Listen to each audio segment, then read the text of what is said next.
स्वागत है आपका अजय पांडे लेक्चर्स के इस नए वीडियो में।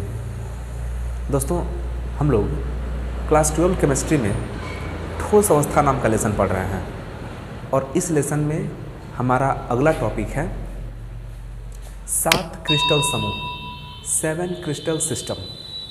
तो ये 7 क्रिस्टल समूह क्या है, इसी टॉपिक को हम आज पढ़ने वाले हैं। हमने पिछले वीडियो में पढ़ा था एकक कोष्ठिका के बारे में, एकक कोष्ठिका के बारे में पढ़ा था। उसके बाद हमने पढ़ा था त्रिविम जालक के बारे में, तो इसके बारे में हमने पिछले वीडियो में पढ़ा था। यहाँ पर ये 7 क्रिस्टल समूह क्या है, इस पर हमको विचार करना है। तो जैसा कि हम लोग पढ़ चुके हैं कि जो ठोस होता है, ठोस की संरचना होती है वो त्रिविम में होती है। अब त्रिविम का मतलब हुआ 3D। 3D का मतलब हुआ एक्स एक्सिस भी हो, वाई एक्सिस भी हो, जेड एक्सिस भी हो। मतलब कि 3D का मतलब हुआ कि जो ठोस के जो अणु है उन अणुओं की व्यवस्था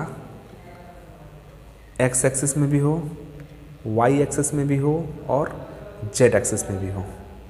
मतलब यह है कि उन अणुओं को इस प्रकार व्यवस्थित करें कि उनकी कुछ लंबाई भी हो, कुछ चौड़ाई भी हो और कुछ ऊंचाई भी हो। तो यदि किसी वस्तु में लंबाई, चौड़ाई और ऊंचाई तीनों होता है तो उसको हम क्या बोलते हैं, 3D बोलते हैं।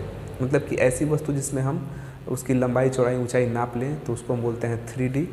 कुछ एक्स एक्सिस पर भी अणु हो, वाई एक्सिस पर भी अणु हो और जेड एक्सिस पर भी अणु हो, तो ऐसे अणुओं की व्यवस्था को हम क्या बोलते हैं, 3D स्ट्रक्चर बोलते हैं। तो यहाँ पर हम समझने वाले हैं कि 7 क्रिस्टल समूह है क्या, हम क्यों इसको 7 क्रिस्टल समूह कहते हैं। और यहाँ पर जो क्रिस्टल शब्द आ रहा है, तो जैसा कि आप लोगों ने पढ़ा है कि जो ठोस होते हैं वो 2 प्रकार के होते हैं, क्रिस्टलीय ठोस और अक्रिस्टलीय ठोस। तो उसी क्रिस्टलीय ठोस के बारे में हम लोग यहाँ पर पढ़ रहे हैं। तो जैसे कि ठोस की जो संरचना होती है, उनके अणुओं की जो व्यवस्था होती है वो 3 डायमेंशन में होती है। हम यही चीज़ समझाने जा रहे हैं, 3 डायमेंशन। इसको एक्स एक्सिस मान लीजिए, इसको वाई मान लीजिए और आप इसको जेड मान लीजिए। अब जो अणुओं की व्यवस्था होती है वो 3D में होती है। मतलब कि ये जो आप नीचे देख रहे हैं ना, ये सामने वाला है, इस तरह वाला है, और बाकी ये तो आप समझ पा रहे हैं कि ये ऊपर वाला है, इस तरह से है ये वाला। तो ये जो सामने तो हम निकाल नहीं सकते इसको, इसलिए हम नीचे खींचे हैं। ये 90 डिग्री, ये भी 90 डिग्री, ये भी 90 डिग्री, सारा चीज़ 90 डिग्री का है। तो जो अणुओं की व्यवस्था होती है ठोसों में वो 3D में होता है। अब यहाँ पर हमको यह समझना है कि जो ठोस के अणु व्यवस्थित होते हैं, तो क्या जितनी लंबाई में एक्स एक्सिस पर अणु हैं, क्या उतनी ही लंबाई पर वाई एक्सिस में है? क्या उतनी ही लंबाई पर अणु जेड एक्सिस में भी हैं? तो अगर ऐसा हो जाए, जैसे मान लीजिए अब हम इस डस्टर की ही बात करें या इस डब्बे की बात कर लें, डब्बे की, तो डब्बे में भी एक्स एक्सिस है, वाई एक्सिस है, जेड एक्सिस है। आपको हम एक चित्र के माध्यम से समझाने का प्रयास कर रहे हैं। आप इसको देखिएगा, यहाँ पर हम एक घन बना रहे हैं।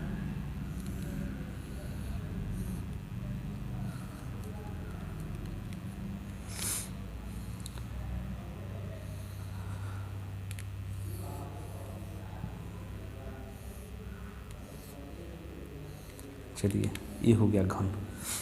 अब इस घन की विशेषता क्या है कि इसकी लंबाई, चौड़ाई और ऊंचाई तीनों क्या होता है, बराबर होता है। इसकी लंबाई, चौड़ाई और ऊंचाई तीनों बराबर होता है, तो इसको हम घन बोलते हैं।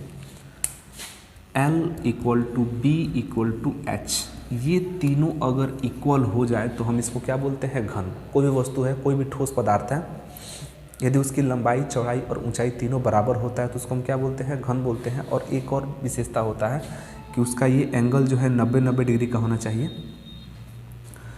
फिलहाल अगर हम इसकी भुजाओं की बात कर लें, तो जितने भी ठोस हैं, जो भी ठोस, क्रिस्टलीय ठोस हैं, क्या ज़रूरी है कि सभी की लंबाई, चौड़ाई, ऊंचाई सब बराबर हो? ज़रूरी तो है नहीं। बराबर हो भी सकता है, नहीं भी हो सकता है। कभी कभी ऐसा होता है कि 2 बराबर होता है, 1 बराबर नहीं होता है। तो ऐसे कितने सारे कंडीशंस बन सकते हैं। हो सकता है कि एक्स एक्सिस पर कोई ठोस पर जो अणुओं की लंबाई हो 2 सेंटीमीटर हो, लेकिन वाई एक्सिस पर ये 4 सेंटीमीटर हो, जेड एक्सिस पर 3 सेंटीमीटर हो, तो लंबाई चौड़ाई ऊंचाई तीनों क्या हो गया, अलग अलग हो सकता है। तो ऐसा संभव है कि जो अणुओं की व्यवस्था हो वो एक्स एक्सिस पर लंबाई में कुछ और हो, वाई एक्सिस पर लंबाई में कुछ और हो, जेड एक्सिस पर लंबाई में कुछ और हो। फिलहाल घन को हम एग्जाम्पल में लिए हैं, तो घन हमारा क्या है, घन में सब बराबर होता है। इसको मिटा के हम केवल 3 एक्सिस को रख रहे हैं। चलिए ये आपका मिट गया और हुआ 3 एक्सिस, जो कि हम पहले बनाए थे। इसको हम मानते हैं एक्स, ये आपका वाई और यह आपका जेड। तो ये 3 एक्सिस हो गए। अब ये तीनों एक्सिस, एक को आप क्या मान लीजिए कि एक को ए मान लीजिए, एक की लंबाई को बी मान लीजिए, एक की लंबाई को सी मान सकते हैं। मान लीजिए कि एक्स एक्सिस की जो लंबाई है वो स्मॉल ए है, वाई एक्सिस की लंबाई है वो स्मॉल बी है, और जेड एक्सिस की जो लंबाई है वो स्मॉल सी है। तो जब आप ऐसा मान लेते हैं कि इसकी लंबाई कुछ और है, इसकी लंबाई कुछ और, हमने ये भी सी मान लिया, तो तीनों बराबर भी हो सकता है, अलग अलग भी हो सकता है। अब इसके अगर कोण की बात करें तो देखिए, प्रत्येक ठोस में इस तरह की व्यवस्था होती है, क्योंकि 3D जब स्ट्रक्चर होता है प्रत्येक ठोस का, तो जब 3D स्ट्रक्चर है तो निश्चित रूप से उसमें कुछ लंबाई होगी, कुछ चौड़ाई होगी, कुछ क्या होगी, ऊंचाई होगी। तो ये 3D स्ट्रक्चर है, 3D इसी तरह का होता है, और इसी पर आपका जो भी ठोस सेट होगा। तो हम मान लेते हैं कि उस ठोस की जो लंबाई है, या एक्स एक्सिस पर उसकी लंबाई ए है, वाई पर उसकी लंबाई बी है, जेड पर उसकी लंबाई सी है। ये भी हो सकता है। तो ये 3 उसके पैरामीटर हो गए। ये हो सकता है ऐसा बराबर भी हो सकता है, अलग अलग भी हो सकता है, तो 3 पैरामीटर हो गए। ये भी हो सकता है कि इसके बीच जो कोण है वो अलग अलग हो। तो हम यहाँ पर ऐसे मान के चल रहे हैं कि जो x के सामने का जो कोण है वो अल्फ़ा है, y अक्ष के सामने का जो यह कोण है ये बीटा है, और c z अक्ष के सामने का जो कोण है वो क्या है, गामा है। तो एक ठोस में यह कुल 6 पैरामीटर होते हैं। उस ठोस के स्ट्रक्चर को समझने के लिए 6 पैरामीटर होते हैं। इन 6 पैरामीटर के आधार पर हम किसी भी ठोस को माप सकते हैं या उसके स्ट्रक्चर को समझ सकते हैं। लंबाई, इसको लंबाई मानते हैं, इसको चौड़ाई, इसको ऊंचाई मान लीजिए, एक्स वाई जेड। तो एक्स अक्ष पर लंबाई, वाई अक्ष पर लंबाई, जेड अक्ष पर लंबाई, ये तीनों लंबाइयाँ, और इनके बीच का जो अक्षीय कोण होता है ये 3 हो गए। तो 3 लंबाई हो गया, 3 अक्षीय कोण हो गया। तो कुल मिला के किसी भी ठोस के स्ट्रक्चर को, उसके बनावट को समझने के सिर्फ कितने पैरामीटर हैं, 6 पैरामीटर हैं। अब ये 6 पैरामीटर, अब मान लीजिए कि 6 पैरामीटर को में देख लें कि ए बी सी, तीनों अक्ष पर लंबाइयाँ हो गया, और ये कोण हो गया अल्फा बीटा गामा। अब हमको देखना है कि ये क्या आपस में बदल भी सकता है। तो अगर बदलता है तो कितने प्रकार का स्ट्रक्चर वाला ठोस बन सकता है। लेकिन ध्यान देना, क्रिस्टलीय ठोस की बात कर रहे हैं, क्रिस्टल समूह की बात कर रहे हैं, अन्य किसी की बात नहीं हो रही है।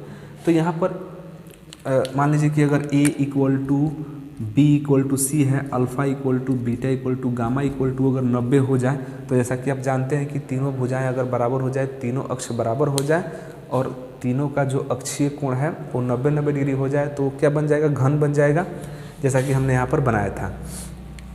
इस तरह से अगर तीनों ये अक्ष बराबर हो गए और इस पर कोई ठोस का निर्माण हो रहा है, इस तरह से किसी भी ठोस का इस पर बॉक्स जैसा निर्माण होगा, ठोस का इस तरह से ठोस का पूरा निर्माण होगा, तो क्या कहलाएगा, घन कहलाएगा। कारण क्या है कि इसका जो अक्ष है, अक्ष की लंबाइयाँ ये बराबर हैं, A equal to B equal to C, alpha equal to beta equal to gamma equal to 90 degree. तो ये क्या हो जाएगा, घन हो जाएगा। मतलब कि अगर उस ठोस की अगर किसी ठोस में इस प्रकार का कंडीशन पाया जाता है, तो हम कहें कि उस ठोस की जो संरचना है वो कैसा है, घनीय है। उस ठोस की संरचना कैसा है, घनीय है। तो ऐसे कितने प्रकार के क्रिस्टल समूह की, ऐसे कितने प्रकार के ठोस की संरचना बन सकती है, वही हम लोगों को पढ़ना है। तो वो कुल मिला के 7 बनता है। ये डिफरेंट करके 7 बनता है। तो इसलिए इस टॉपिक का हमारा जो नाम है वो है 7 क्रिस्टल समूह, 7 क्रिस्टल सिस्टम्स। तो ये टॉपिक हमारा है 7 क्रिस्टल समूह। वो 7 क्यों है, इसी पैरामीटर को अलग अलग करके हम अलग अलग प्रकार के संरचना वाला क्रिस्टल ठोस का निर्माण करेंगे, देखेंगे, और वही हमारा हो जाएगा 7 क्रिस्टल समूह। तो आइए देखते हैं पहला समूह। तो जैसा कि हमने बताया कि अक्ष की लंबाइयाँ अलग अलग और अक्षीय कोण अलग अलग हो तो कितने प्रकार के क्रिस्टल समूह बन सकते हैं, तो वो 7 प्रकार का बन सकता है। तो आइए देखते हैं कि वो 7 प्रकार कौन कौन हैं। तो क्रिस्टल निकाय, तो ये 7 प्रकार के 7 नाम हम बता दे रहे हैं। पहला जो नाम है वो घनीय है, घनीय। दूसरा द्विसमलंबाक्ष, तीसरा विषमलंबाक्ष, चौथा एकनताक्ष, पांचवा त्रिनताक्ष, छठवां षटकोणीय और सातवां त्रिसमनताक्ष या त्रिकोणीय। तो एक एक करके इसको समझ लेते हैं कि जो पहला क्रिस्टल निकाय है वो घनीय। घनीय कब होगा? घनीय तब होगा जब अक्षीय लक्षण, अक्षीय लक्षण का मतलब कि अक्षों की लंबाइयाँ a = b = c, मतलब कि x अक्ष की लंबाई, y अक्ष की लंबाई, z अक्ष की लंबाई, तीनों पर जो अणुओं की व्यवस्था है, अणुओं की जो लंबाइयाँ हैं, अगर वो तीनों बराबर है, मतलब कि a = b = c, हमने ABC माना है, x = y = z कह सकते हैं, x अक्ष की लंबाई = y अक्ष की लंबाई = z अक्ष की लंबाई, अगर तीनों बराबर होती है a = b = c और इनका अक्षीय कोण, अक्षीय कोण को हमने बताया था कि अक्षीय कोण कैसे हैं। तो ये x अक्ष हो गया, ये y अक्ष हो गया, ये z अक्ष हो गया। तो हमने x के सामने वाला अल्फा माना था, y के सामने वाला बीटा और z के सामने वाला गामा, इसको हम अक्षीय कोण कहते हैं। और ये लंबाई हमने क्या माना था? ABC। तो ये 6 पैरामीटर के आधार पर ठोसों की संरचना का निर्माण होता है, ठोसों की संरचना बनती है। तो वही 6 पैरामीटर के अनुसार ठोस की संरचना कितने प्रकार की होती है वही हम बता रहे हैं। तो जो सबसे पहला है वो है घनीय। इसमें अक्षीय लक्षण, तीनों एक्सिस बराबर होते हैं, उनके बीच, तीनों के बीच जो अक्षीय कोण है अल्फा = बीटा = गामा, जैसा कि आप यहाँ देख पा रहे हैं, अल्फा बीटा गामा। तो ये तीनों 90 डिग्री होता है, अल्फा = बीटा = गामा = 90 डिग्री। तो अगर इस तरह की व्यवस्था है कि तीनों एक्सिस बराबर हो और इनका अक्षीय कोण 90 डिग्री हो, तो वो जो ठोस की संरचना होगी, क्रिस्टल समूह की जो संरचना होगी, उसको हम कहेंगे कि ये घनीय है। और इसका सबसे अच्छा उदाहरण है NaCl, KCl, हीरा। NaCl sodium chloride, KCl potassium chloride और हीरा। और इसका एक चित्र आपके स्क्रीन पे चल रहा है, इसको देख सकते हैं, ये घनीय संरचना का चित्र है। दूसरा है द्विसमलंबाक्ष। तो द्विसमलंबाक्ष, जैसा कि इसके नाम से स्पष्ट है, द्विसमलंबाक्ष, द्वि मतलब दो, सम मतलब कि बराबर।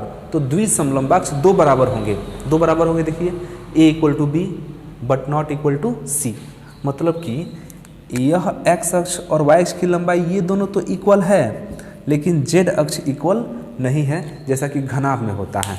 अब घनाभ में देख सकते हैं, फिलहाल अभी ये इसमें तो बराबर नहीं है। हाँ, इसमें एक चीज़ देखिए, इसमें इसकी चौड़ाई, ये तो हो गया लंबाई, ये हो गया चौड़ाई और ये हो गया ऊंचाई। अभी चौड़ाई और ऊंचाई बराबर है, मतलब कि दो बराबर है, a = b, एक बराबर नहीं है। अब इसमें देखिए चौड़ाई ऊंचाई, मतलब दो बराबर है, एक बराबर नहीं है। और तीनों कोण आपका कितना है? 90 डिग्री है। तो हम कह सकते हैं कि अगर अक्षीय लक्षण में a = b is not equal to c, दो बराबर है, तीसरा बराबर नहीं है, और अक्षीय कोण अल्फा = बीटा = गामा = 90 डिग्री, तीनों कोण बराबर हैं, और बराबर हैं तो कितना है? 90 डिग्री है। कुछ भी नहीं हो सकता है, 90 डिग्री होना चाहिए, नहीं कि तीनों बराबर है 80 डिग्री है, तो वो अब इस द्विसमलंबाक्ष में नहीं आएगा। अल्फा = बीटा = गामा = 90 डिग्री अगर होता है और a = b is not equal to c होगा, तब यह आएगा द्विसमलंबाक्ष में। और इसका सबसे अच्छा उदाहरण है SnO2 या सफ़ेद टीन SN, ये इसका अच्छा उदाहरण है। तीसरा है विषमलंबाक्ष।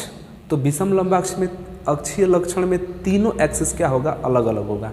a is not equal to b is not equal to c, तीनों क्या है? अलग अलग है, बट तीनों का जो अक्षीय कोण है देखिए वो इक्वल है।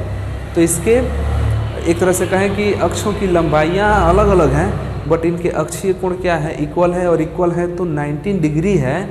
तो इस तरह की जो संरचना प्राप्त होगी उसको हम कहेंगे कि विषम लंबाक्ष है। और इसका उदाहरण है K2SO4 और BaSO4। और आपको हम स्क्रीन पे एक चित्र दिखा रहे हैं जिसमें पहला जो चित्र है वो है द्विसम लंबाक्ष का, पहला चित्र द्विसम लंबाक्ष का है और दूसरा विषम लंबाक्ष का है। दोनों चित्र में आप देख सकते हैं कि एक में A = B ≠ C है और दूसरे वाले में A ≠ B ≠ C, लेकिन दोनों में जो अक्षीय कोण है वो 90 डिग्री का है, अल्फा = बीटा = गामा। तो चित्र को आपको चित्र देखिए और चित्र को देखकर समझ लीजिए। हमने व्हाइट बोर्ड पे नहीं बनाया है, हमने एनिमेशन हम यहाँ पर दिखा रहे हैं आपको। आपकी स्क्रीन पे जो चित्र दिख रहा है वो अच्छा उदाहरण है, क्योंकि बनाने में काफ़ी समय लगेगा, तो हमने सीधे सीधे स्क्रीन पे ही दिखा दिया। उसके बाद है एक नताक्ष। एक नताक्ष, यहाँ थोड़ा सा नाम बड़ी शुद्ध हिंदी में आ रहा है, तो इसको आप लोग ध्यान में रखिएगा। एक नताक्ष में क्या होता है कि ये जितना भी नाम हम पढ़ रहे हैं ना, ये सारा उस क्रिस्टल जो अलग अलग वैरायटी के क्रिस्टल बन रहे हैं उस क्रिस्टल की संरचना का नाम है। तो एक नताक्ष में क्या होता है कि तीनों जो एक्सिस होते हैं, ऐसे कह सकते हैं कि अक्षीय लक्षण जो होता है वो तीनों अलग अलग होता है, तीनों अलग अलग लंबाई का होता है। और इसकी एक विशेषता है कि अल्फ़ा और गामा ये दोनों तो 90 डिग्री होता है, अल्फ़ा और गामा 90 डिग्री होता है, लेकिन बीटा 90 डिग्री नहीं होता है। अल्फ़ा और गामा 90 डिग्री होता है, बीटा 90 डिग्री नहीं होता है। तो इस तरह की अगर संरचना है, इस तरह की व्यवस्था है अणुओं की, तो हम कहेंगे कि वो जो क्रिस्टलीय ठोस है वो किस कैटेगरी में आता है, तो एक नताक्ष की कैटेगरी में आता है। और सबसे अच्छा उदाहरण है CaSO4 कैल्शियम सल्फेट और Na2SO4 सोडियम सल्फेट कह सकते हैं। चित्र आपकी स्क्रीन पे दिख रहा है, ये जो चित्र दिख रहा है ये चित्र है एक नताक्ष का। इसमें आप देख सकते हैं कि तीनों जो एक्सिस हैं अक्षीय लक्षण वो अलग अलग लंबाई का है। इसमें दो कोण 90 डिग्री का है, एक कोण 90 डिग्री का नहीं है। चित्र को देखकर ध्यान से समझिए। पांचवा है त्रिनताक्ष। तो त्रिनताक्ष का सीधा सीधा मतलब है त्रिनताक्ष में कोई बराबर नहीं है, ना अक्षीय लक्षण बराबर है ना अक्षीय कोण बराबर है। मतलब कि A ≠ B ≠ C and alpha ≠ beta ≠ gamma ≠ 90 degree. मतलब कि यहाँ देखिए A ≠ B ≠ C, तीनों अलग अलग है, तीनों कोण भी अलग अलग है और अलग अलग हैं। तो इनका अलग अलग है तो कितना है, तो 90 डिग्री नहीं है, कुछ और है। तो अगर इस तरह की कोई संरचना है तो उसका नाम होगा त्रिनताक्ष। और इसका अच्छा उदाहरण है पोटेशियम डाइक्रोमेट K2Cr2O7। चित्र आपकी स्क्रीन पे दिखाई दे रहा है। तो चित्र को देख के समझ लीजिए कि तीनों अक्षीय लक्षण जो है वो भी आपका अलग अलग है और अक्षीय कोण भी आपका क्या है, अलग अलग है। छठवां है षटकोणीय। षटकोणीय में देखिए A = B तो होता है, मतलब कि दो अक्ष की लंबाइयाँ जो अक्षीय लक्षण होते हैं वो बराबर होते हैं, तीसरा बराबर नहीं होता है। और ध्यान दीजिए कि जो बराबर नहीं होता है उसी का कोण भी अलग होता है। तो जो बराबर हैं उनके कोण भी 90 डिग्री के हैं। A = B है तो अल्फा = बीटा है, ये 90 डिग्री हो गया। और जो C इक्वल नहीं है तो उसी का कोण हमारा गामा है, तो ये क्या है, ये भी अलग है, 120 डिग्री का है। तो अगर दो कोण 90 डिग्री और तीसरा कोण 120 डिग्री का है तो उस तरह की जो संरचना होगी उसको हम बोलेंगे षटकोणीय। और उसका अच्छा उदाहरण क्या है, ग्रेफाइट है, मैग्नीशियम है।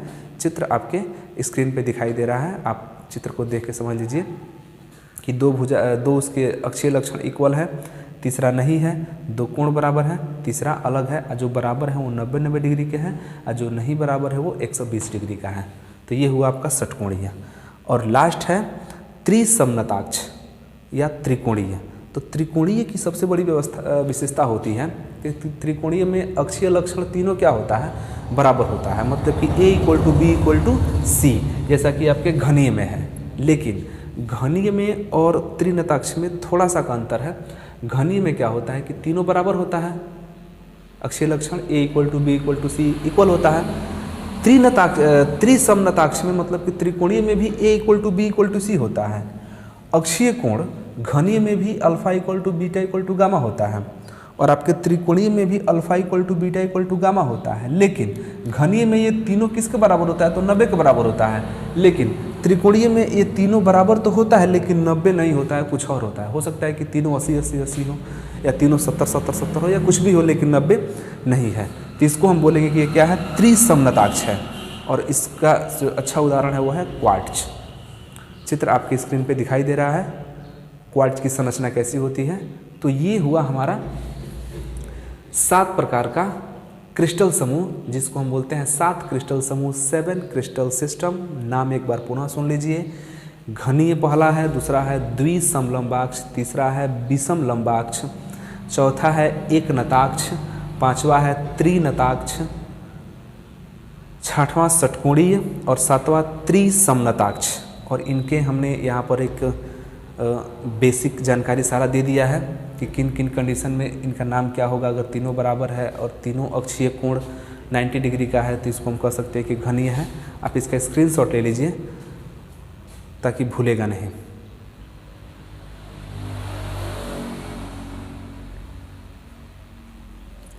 तो ये है हमारे 7 क्रिस्टल समूह।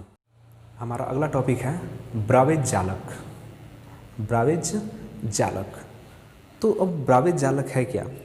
तो सन 1848 में फ्रांस के गणितज्ञ, ध्यान दीजिएगा गणितज्ञ, ये मैथ के साइंटिस्ट थे, बट इन्होंने केमिस्ट्री में एक रूल दे दिया। इन्होंने कहा सन 1848 में ये ब्रावेज जालक जो नियम है सन 1848 में आया, और ब्रावेज नहीं दिया, ये ब्रावेज साइंटिस्ट का ही नाम है। फ्रांस के मैथमेटिशियन थे, गणितज्ञ थे। उन्होंने बताया कि अक्षीय लक्षण, अक्षों की लंबाइयाँ जो ABC हम लोगों ने पढ़ा था अभी, तो ABC और उनके अक्षीय कोण अल्फ़ा, बीटा और गामा, ये जो 6 पैरामीटर हैं, ये 6 पैरामीटर में थोड़ा थोड़ा सा अगर बदलाव होता है तो कुल 7 प्रकार के क्रिस्टल समूहों का निर्माण होता है। मतलब कि कुल 7 प्रकार के अलग अलग संरचना वाले ठोस प्राप्त होते हैं। लेकिन यदि इन 7 पर पुनः विचार किया जाए तो 7 पर पुनः विचार करने का मतलब क्या है? जैसे हमने बताया कि घनीय में क्या होता है कि A = B = C, alpha = beta = gamma = 90 degree होता है। तो यदि इस तरह की व्यवस्था में अणु जुड़े हुए हैं तो उस ठोस की संरचना कैसी होगी?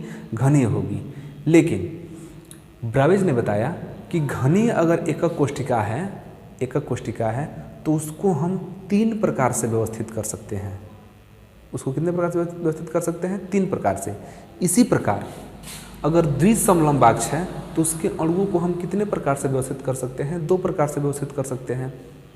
मतलब यह हुआ कि जो 7 क्रिस्टल समूह हैं, उन 7 क्रिस्टल समूहों में एकक कोष्ठिका के अणुओं की व्यवस्था के आधार पर या एकक कोष्ठिका की व्यवस्था के आधार पर हम उनको 14 विभिन्न भागों में विभाजित कर सकते हैं। मतलब कि जो 7 क्रिस्टल समूह, जो 7 संरचना हमने बताया, उसको ब्रावेज जालक ने बताया कि इन 7 को भी पुनः कितने भाग में बांट सकते हैं? आप 14 भाग में व्यवस्थित कर सकते हैं। और इन 14 भागों में जो व्यवस्थित करने पर जो नेटवर्क तैयार होगा उसको हम बोलेंगे ब्रावेज जालक। तो ब्रावेज जालक ने बताया क्या कि 7 क्रिस्टल समूहों को उनकी एकक कोष्ठिका में अवयवी कणों की व्यवस्था के आधार पर 7 क्रिस्टल जालक हो गए, क्रिस्टल समूह मेन हो गया, और अब उनमें थोड़ा थोड़ा परिवर्तन करके हम उनको और कई भागों में डिवाइड कर सकते हैं और कई प्रकार के ठोस का निर्माण कर सकते हैं। तो 7 क्रिस्टल समूहों को उनकी एकक कोष्ठिका में अवयवी कणों की व्यवस्था के आधार पर 14 विभिन्न प्रकार के त्रिविम जालकों में विभाजित किया जा सकता है। मतलब कि जो हमने 7 क्रिस्टल समूह बताया कि 7 क्रिस्टल समूह 7 प्रकार की संरचना होता है किसी भी क्रिस्टलीय ठोस के लिए, लेकिन ब्रावेज जालक ने कहा कि इन 7 को हम कितने भाग में बांट सकते हैं? पुनः 14 भाग में व्यवस्थित कर सकते हैं। मतलब कि जो हम संरचना 7 प्रकार से पढ़ रहे हैं, उन्होंने बताया कि हम संरचना को 14 प्रकार से बना सकते हैं, 14 प्रकार से उसको एनालिसिस कर सकते हैं। अब उन 14 संरचनाओं को हम क्या कहते हैं? ब्रावेज जालक कहते हैं। मतलब कि 3D में जो ठोस की संरचना बना रहे हैं, ठोस की संरचना जो 3D में बना रहे हैं 7 क्रिस्टल समूह में, तो ब्रावेज जालक ने कहा कि नहीं, 7 में नहीं, उनको हम 14 में बना सकते हैं। 14 प्रकार से उनकी संरचना को एनालिसिस कर सकते हैं, और उस 3D स्ट्रक्चर को क्या कह दिया गया? ब्रावेज जालक। तो पुनः आप समझिए डेफिनेशन को कि सातों क्रिस्टल समूहों को उनकी एकक कोष्टिका में अवयवी कणों की व्यवस्था के आधार पर 14 विभिन्न प्रकार के त्रिविम जालकों में विभाजित किया जा सकता है, जिन्हें ब्रावेज जालक कहते हैं। और उन्होंने कहा कि घनीय को हम तीन भाग में डिवाइड कर सकते हैं। मतलब कि घनीय, अब घनीय में जो होता है कि alpha equal to beta equal to gamma equal to 19 degree और A equal to B equal to C. तो कहा कि इस संरचना को हम 3 प्रकार से व्यवस्थित कर सकते हैं। घनीय व्यवस्था में जो अणु होंगे उनको हम 3 प्रकार से व्यवस्थित कर सकते हैं, और तीनों ही प्रकार में alpha equal to beta equal to gamma equal to 19 degree होगा, A equal to B equal to C, तीनों में यही कंडीशन होगा, लेकिन हम उनको 3 प्रकार से व्यवस्थित कर सकते हैं। उसी प्रकार द्विसम लंबाक्ष को 2 प्रकार से व्यवस्थित कर सकते हैं, विषम लंबाक्ष को 4 प्रकार से व्यवस्थित कर सकते हैं, एक नताक्ष को 2 प्रकार से व्यवस्थित कर सकते हैं, और त्रिनताक्ष षटकोणीय और त्रिसमनताक्ष को एक प्रकार से व्यवस्थित कर सकते हैं, जैसा कि वो है, उसमें बदलाव नहीं कर सकते हैं। तो कुल मिला के यहाँ देखिए 3 2 5 4 9 9 2 11 और 11 3 14। तो ये 14 प्रकार की 3D स्ट्रक्चर बनाए जा सकते हैं ठोसों के लिए, और इस 14 प्रकार का जो 3D स्ट्रक्चर है इसी को हम क्या बोलते हैं, ब्रावेज जालक। तो इसमें सबसे इंटरेस्टिंग चीज़ क्या था कि हम लोगों ने पढ़ा कि हम ठोसों की 3D स्ट्रक्चर को 7 भाग में एनालिसिस करेंगे, लेकिन ब्रावेज ने बताया कि नहीं, 7 में नहीं, हम 14 में अध्ययन करेंगे, 14 में एनालिसिस करेंगे, और इसी को क्या कहा जाता है, ब्रावेज जालक कहा जाता है। और सबसे इंटरेस्टिंग चीज़ कि जो ब्रावेज जालक हैं वो एक गणितज्ञ हैं और रूल अप्लाई कर दिया किसमें, केमिस्ट्री में। तो आप इसका स्क्रीनशॉट ले लीजिए, और ये टॉपिक आपको कैसा लगा आप हमें कमेंट बॉक्स में ज़रूर लिखिए, ताकि हमें पता चले कि क्या रिस्पांस मिल रहा है, समझ में आ रहा है या नहीं आ रहा है। तो आप कमेंट बॉक्स में ज़रूर अपनी राय दें, और वीडियो अच्छा लगे तो वीडियो को शेयर करें। चैनल पर अगर आप नए हैं तो चैनल को सब्सक्राइब कीजिए, क्योंकि हम ऐसे ही फिजिक्स और केमिस्ट्री के वीडियो डेली अपलोड करते हैं। तो फिर मिलते हैं अगले वीडियो में एक नए टॉपिक के साथ। तब तक के लिए धन्यवाद।